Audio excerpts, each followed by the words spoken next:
Hola, buenas. Somos el grupo formado por Hugo Merino, Alberto Alonso, Javier Sánchez y Marco Rodríguez, y hoy vamos a presentaros nuestro trabajo sobre la muralla de Salamanca. En esto vamos a ser nosotros dos los cuales hagamos la exposición.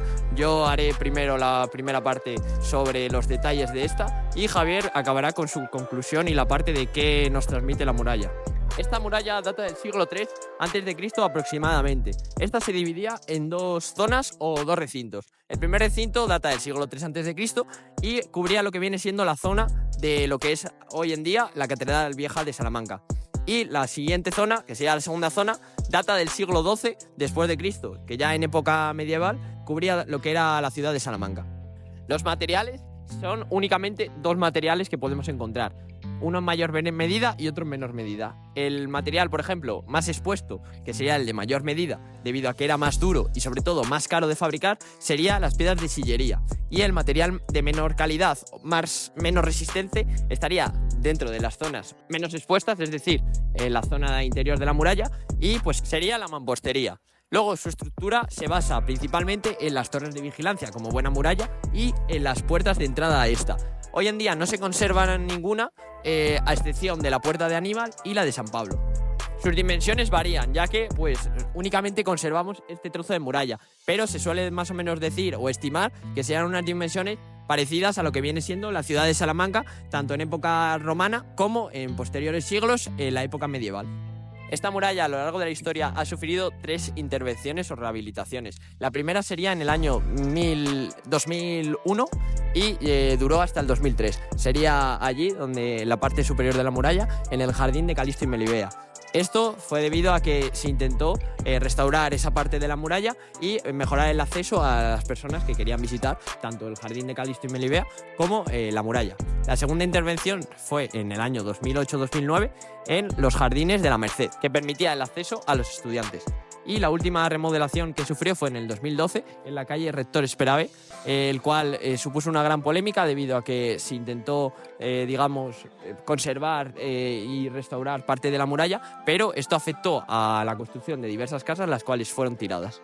Bueno, hoy en día la muralla se sigue conservando, más o menos, se conservan fragmentos, pero ya no evoca la misma grandeza que antes. Esto se debe a toda la expansión urbana que ha tenido Salamanca y al paso del tiempo. Para la sociedad actual, la muralla ya no presenta el valor defensivo que tenía antes durante la época romana, sino que ahora se ve más como un sitio cultural en el que los turistas suelen venir a apreciar esa conexión que había entre el pasado romano de Salamanca y la ciudad actual. Así, mientras los romanos veían en ella una necesidad, pues hoy en día es un símbolo arquitectónico y patrimonio cultural de la ciudad, que realza la identidad histórica de esta y promueve el interés por conocer su legado antiguo.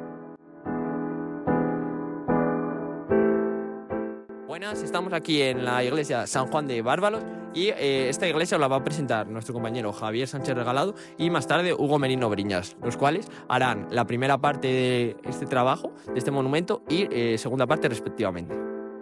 Está dedicada a San Juan Bautista, aunque el nombre de San Juan de Barbalos proviene de la deformación del nombre de un santo local llamado Barbatus. En cuanto a los elementos destacados, tenemos el ábside semicircular, típico de las iglesias románicas, decorado con canecillos y ventanas estrechas.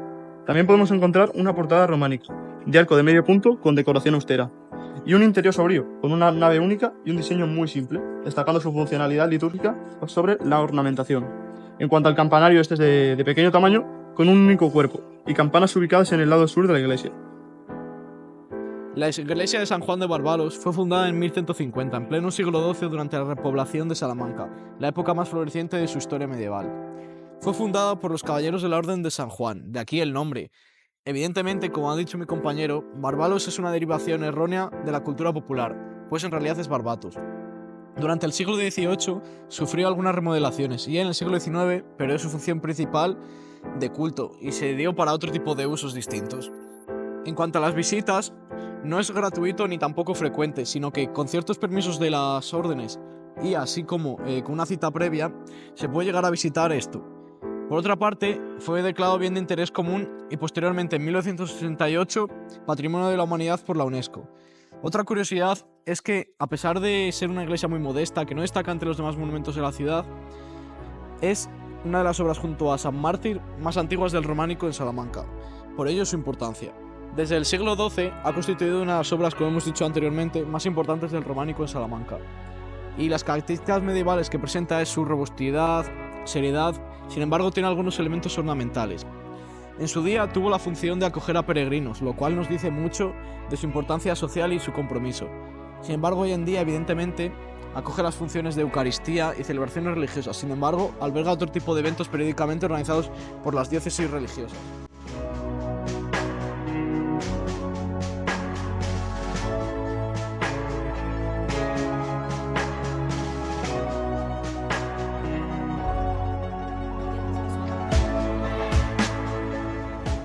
Ahora estamos aquí en el convento de las Agustinas y la iglesia de la Purísima, que es un significativo proyecto que refleja la presencia de los Austrias en Salamanca, de la iglesia austriaca, y que data del siglo XVII y que es un buen ejemplo del estilo barroco de la época reflejado aquí en Salamanca, y fue declarado Patrimonio de la Humanidad en 1935, lo cual deja pues un gran legado y una gran historia importante en nuestra ciudad. Como ya he dicho, el convento y la iglesia se encuentran conjuntos y la iglesia de la Purísima actualmente se utiliza para grandes eventos, ya sean de orden laico o de índole religioso, que se reorganizan bodas, eventos musicales, conciertos de todo tipo, y la iglesia y el convento de las Agustinas todavía se conserva como una función religiosa, aunque ya no hay monjas en su interior, se sigue utilizando únicamente como fin religioso. Toda la evolución que han sufrido a lo largo de todos estos años y siglos siguen siendo dos sitios muy importantes, dos centros importantes en los cuales todavía se sigue reuniendo la gente para manifestar su fe católica y su fe religiosa, y se siguen usando sobre todo la iglesia para bodas y comuniones, etcétera, y muchos eventos católicos. Vale, pues en caso de los turistas sí que es verdad que siempre que vienen a Salamanca, pues siempre se busca visitar la plaza, la catedral, el puente romano y ese tipo de cosas, pero sí que es verdad que como se encuentran a tan solo 100 metros de la plaza, pues sí que es verdad que acaba recibiendo siempre una gran influencia turística, siempre vienen muchos turistas a verlo, se puede visitar, está abierta al público, y ya no solo turistas, sino que también propios institutos y centros escolares en la propia Salamanca acaban haciendo excursiones para visitar tanto el convento como la iglesia a lo largo de los años.